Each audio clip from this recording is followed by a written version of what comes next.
Danny was a dog who loved to dance. Every morning, Danny would put on his dirty hat and tap his drum. Dum dum dum went the drum. Tip drop dance, barked Danny with delight. One day, Danny met a duck named Daisy. Do you want to dance with me? Danny asked. Yes, said Daisy, flapping her wings. Let's dance by the dock. Danny and Daisy danced all day. They did the dip, the dash, and the double spin. Everyone clapped and cheered. Danny and Daisy are best dancers in the land.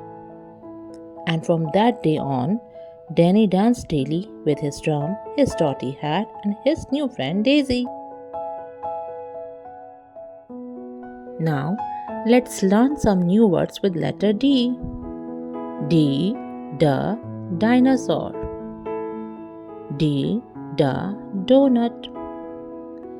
D, the deer. D, the duck. D, the drum. For more educational videos, keep watching Edwinz Learning.